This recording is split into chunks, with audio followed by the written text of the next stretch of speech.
Here comes Kamala wearing that big mask, led by the ever-controversial Skandar Akbar. You can feel the tension building already.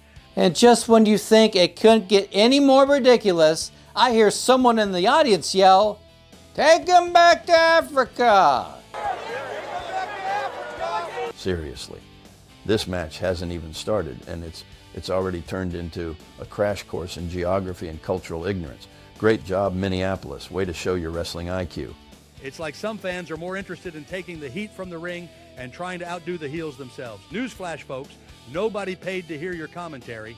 Honestly, I wouldn't be surprised if Skandar Akbar takes that comment and uses it to rile up the crowd even more. I mean, he's the kind of guy who could turn a geography lesson into a promo. Yeah, but Akbar doesn't need the help.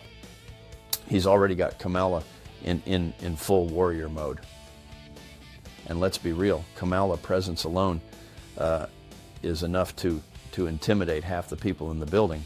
Agreed, but let's hope the crowd keeps their input to themselves and lets the professionals do the work in the ring. There's enough chaos here without adding amateur heckling to the mix.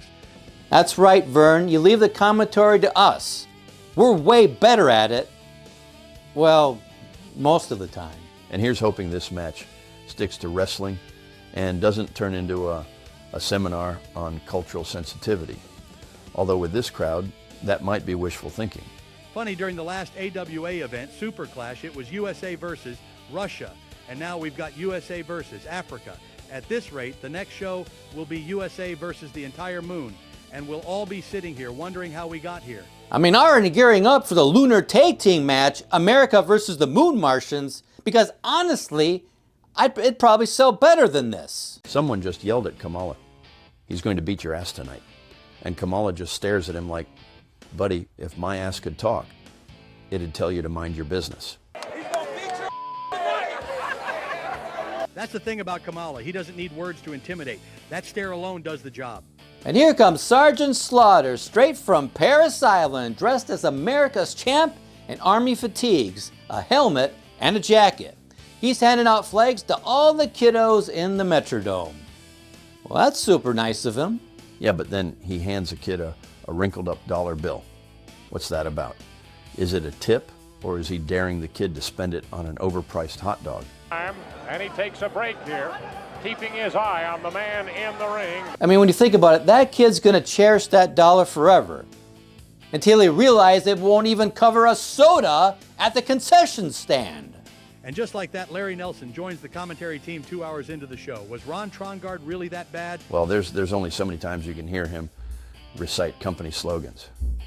I mean, the AWA, home of the greatest wrestlers. Sure, Ron, if greatest means currently available.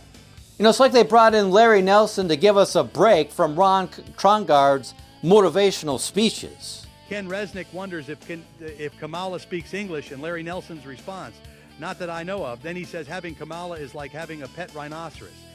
Does Kamala speak English at all? Not that I know of. I don't think you can communicate with him in the English language. It must be like having a pet rhinoceros. I mean, you got to do something. But what are you going to do? Honestly, I'm just sitting here wondering if Kamala's entrance music should be the sound of a stampede. If he's a rhinoceros, where's the safari guy? With lines like that, you might have thought Larry Nelson scored a sponsorship deal with National Geographic next week. All right, folks, it's USA versus Africa here at Wrestle Rock. Let's see if the match can live up to the entrances, or at least give us something to talk about. Sergeant Slaughter all fired up. Is he, though? Slaughter's just standing there looking like he's waiting for his dry cleaning to finish. If this is fired up, I'd hate to see board. It's like Larry Nelson's describing a car that's revved up while it's stuck in park. And meanwhile, Slaughter looks like he's waiting for someone to hand him a coffee. Well, I know I'm not going to argue. Dave told me that was some sort of a signal that he was ready to go into battle. Battle? I thought that meant he was hungry, like, hey, somebody bring me a turkey leg before I feast on this guy. Yeah, it looks less like a battle signal and more like he's hyping himself up for the buffet line. There you see the Sarge. He looks trim and fit and ready to go. Trim and fit? Trim and fit, barely fit into the conversation. Honestly, Slaughter's looking like he's one power squat away from calling it a day. Maybe trim by his own standards, but compared to the rest of the roster, I'd say he's got a ways to go. Kamala goes for the right arm, and Slaughter sells it by nursing his left tit. Slaughter's philosophy: if you're going to sell, make it look like you're recovering from anything, just not the thing that actually happened. Slaughter dodges and gives chase, but Kamala's in the corner now, staring at the ceiling like he's tripping on mushrooms. The next thing you know, I'm half expecting him to having a deep conversation with the arena lights.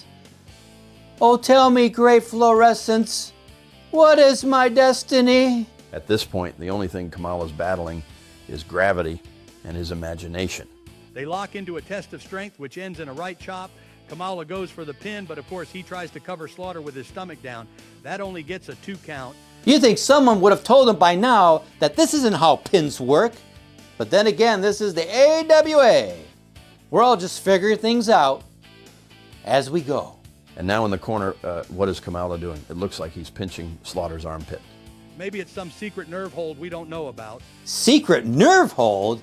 Looks more like Kamala's trying to tickle him into submission. Either that or he's testing if Slaughter remembered deodorant. You know, look at Slaughter. He's just lounging on his side, facing Kamala, while Kamala squeezes his tit. It's like Slaughter's forgotten he's in a wrestling match and not at some weird spa retreat. You think it might occur to him to fight back, you know, bite, punch, maybe pinch him back. But no, Slaughter's just hanging out, waiting for his turn, like this is a tag team match.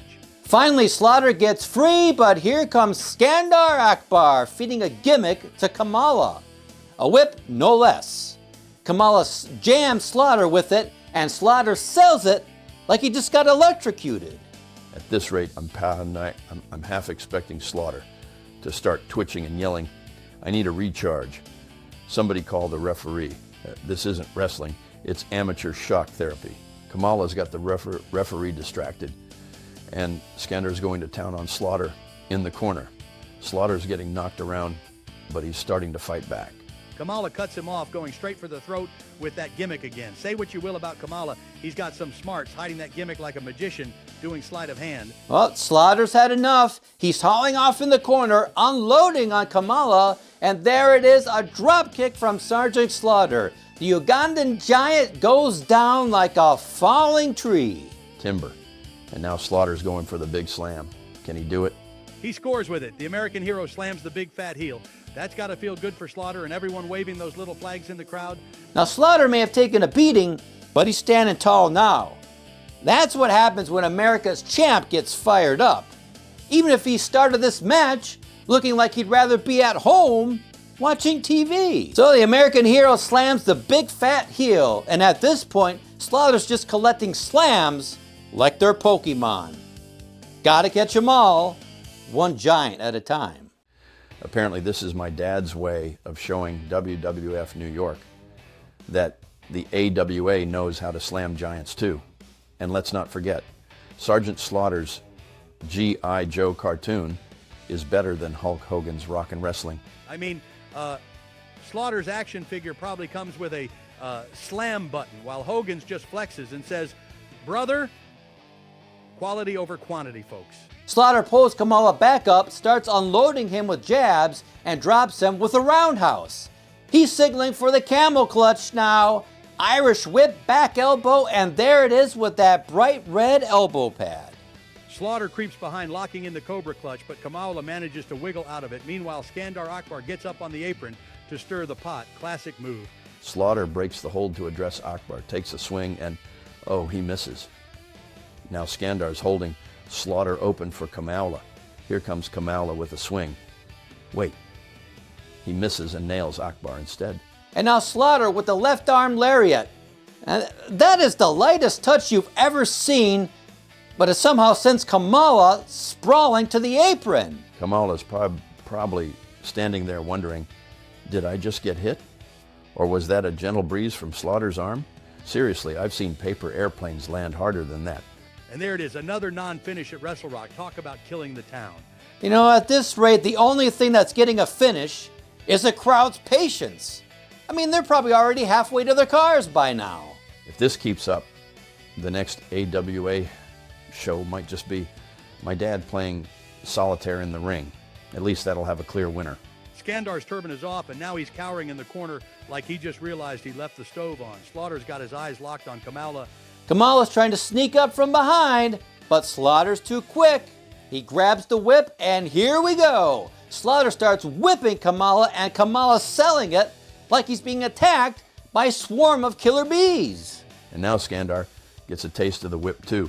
Slaughter's dishing out justice like it's a buffet line, and that's our finish. Slaughter defeats Kamala by disqualification in 9 minutes and 54 seconds, retaining the AWA America's Championship. But seriously, what's going on with these finishes? You know, there's nothing decisive, nothing satisfying, and nothing to sink your teeth into. It's like they're serving you a steak dinner, but forgetting the steak. You've got to save something with these title matches, Dad. Right now, it's all fluff and no substance, like shaving cream without a razor. Larry Nelson's in the ring with Slaughter, and oh, here we go.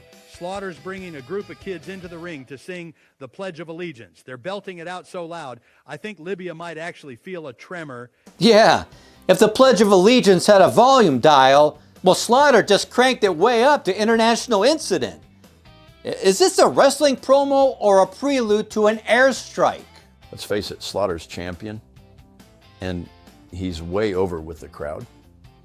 He's the most popular guy in the company, which is probably why my dad never gave him the world title.